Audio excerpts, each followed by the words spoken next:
The strategy that I'm going to be talking you guys through today is the exact same strategy as my last video, and what I'm going to do is talk through it in a little bit more detail because I went through it very, very fast and I was just showing you the wins that we got. So, I'm not going to waffle anymore, I'm going to get straight into it. All that you want is the trading sessions indicator on. If you don't have that, that is totally fine. We've got here 8:30 is when the London session starts. This also works for the New York session, as you can see 1:30. It opens there. So all I'm doing is I'm navigating myself to the 5-minute time frame.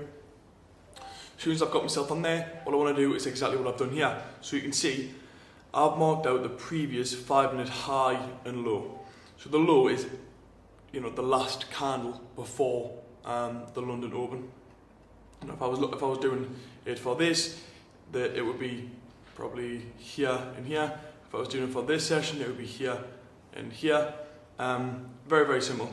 And it doesn't need to be a significant high or low, it can just be one of these like this.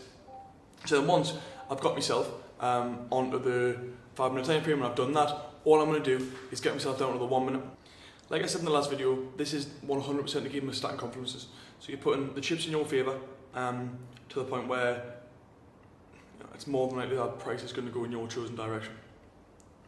So what we'll have here, okay, so we've swept this 5-minute low. Happy days, we've swept that low. What do we also have? We've got these 1 minute fair value gaps, but in different colours so you can see a little bit better. 1 minute fair value gap here, and we've also got one down here. Basically, this gets inverse, so we're going to invert fair value gap. I'm going to pop that down here, just so you can see. IFVG, happy days. We also have a FVG, well a few down here, but there's an FVG here also. And then finally, we've got a break of structure. So this really is a great example. So you've got a break of structure, we're on a downtrend here, we can see we've broken structure, or a change of character really. Shall I say, we've changed the character of the market from a downtrend to an uptrend. So we've got a liquidity sweep of the 5-minute low, we've got a fair value gap, we've got an invert fair value gap, and we've got a break of structure. So now I've got these things all telling us that price is going to go up. So all that we would want to do is take our entry from the closure of this 1 minute candle that confirms the break of structure. You put the stop loss at the bottom wick and you're going to aim, in some cases for the high. If it's far away, you're looking for anywhere between a 1 to 1 to a 1 to 2 really, or you can leave some runners and you take partials, that kind of thing. But the reason I tell you about this strategy is because it's really, really simple and really good for beginners, because it gets you used to trading session opens, get used to the really common concepts like the fair value gaps, the inverted fair value gaps, the break of structures, the change of characters. All these things are really, really important. So if you can nail these down and understand these concepts, there's no reason why you can't use this strategy. And then, after this, also have the sweep to the opposite side. You've got the fair value gaps here. You've got the inversion from here. So that would be another really, really good example there. You could have got that one exactly. So then, on the Wednesday, so bear in mind the last example was on the Monday. On the Wednesday, exact same. I mark out my 5-minute highs and lows, as I've done here, and pop myself down to the 1 minute time frame. All I'm doing is waiting for one side or another to be swept. Very, very simple. You can't really go that wrong. So this one is potentially a little bit trickier. So we've got an inverted fair value gap here. We'll all agree on that. So you might think, right, we've had an inverted fair value gap and we've had an inversion of this one also here from this candle. I'm going to enter here, stop loss that wick, and then aiming for some form of liquidity down here. That gets stopped out. Why is that? It's because you've not stacked every single confluence you could have. You've got these FVGs that haven't been inverted, and potentially more importantly, the structure hasn't been broken yet.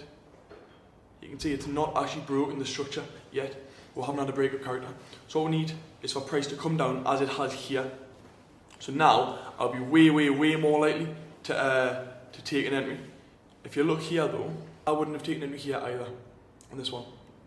And the reason why, yes, we've inverted this, and yes, we've broken the structure from here, so we've got that low. We've changed the character, I want two things really before I would take an entry. I want to break this low as this is more significant, and this fair value gap hasn't actually been inverted. Sorry, I misspoke there. This fair value gap has not been inverted. So now there's a few things telling us that price might not go in our direction, as it clearly doesn't. However, at this point here, you now all the stars align a lot nicer. You have your fair value gaps here. You have your break of structure. You've inverted pretty much everything you need to invert. So I'll be more than happy to take an entry upon this candle closure. This is not an ideal example in terms of position of TP and stop loss. You want to put so if you're taking a short, you want to put your stop loss at the top of the wick of the fair value gap. Obviously there's a few fair value gaps in this move, so this is causing this to be quite a large stop loss. However, it's not, I wouldn't say it's the end of the world. So all you want to do is target some form of liquidity. So it might be that low here, you can see. It might be, you might just want to stick to a 1-to-1.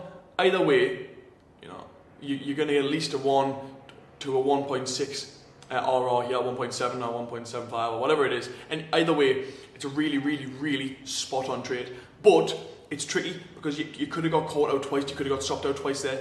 You really need to be careful and make sure you're stacking every single confluence. Make sure there is a change of character. Make sure the fair value gaps have been inverted, and make sure you have a fair value gap at the downside as well before you take an entry, as you don't want price to react in the opposite way as to what you thought it was going to do.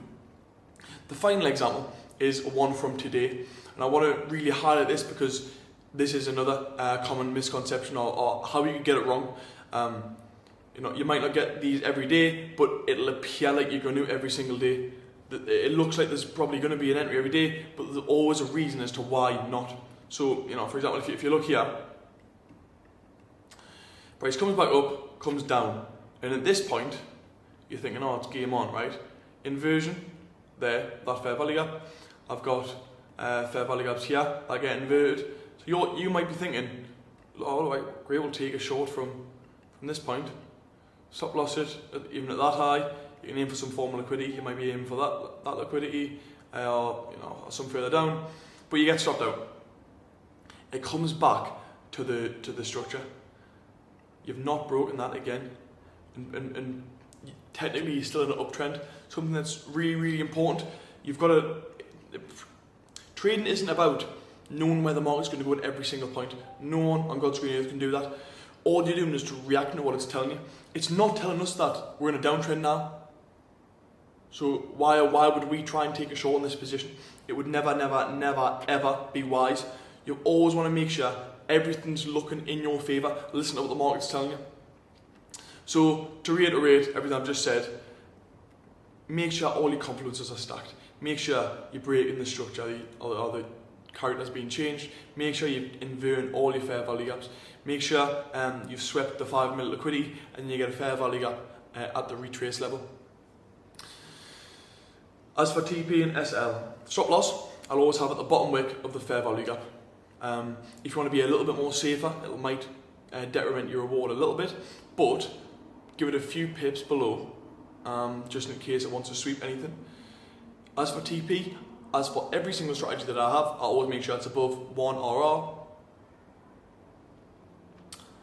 And I'll always aim for some form of liquidity. So, in this example, I might go on to the 5-minute again and look. If I was taking a short, I'd either look, right, we've got liquidity there, or we've got liquidity here, we've got a little fair value gap here, or we've got a low here. I'm always aiming for some form of liquidity. My stop losses and my take profits are never, ever random. And you might get instances like this, for example, where, for example, if you took an entry here, you might get instances like this when it just comes and it hits TP by a pip. That is never an accident. I'm putting it at that position on purpose because that's where the market is looking towards. It's looking to gain that form of liquidity. Hope you enjoyed this. I hope you found it very insightful. If you have any issues or questions about the strategy, I'm more than happy to help you. Drop us a message. I'll leave my link to the Discord below. Get involved, and God bless.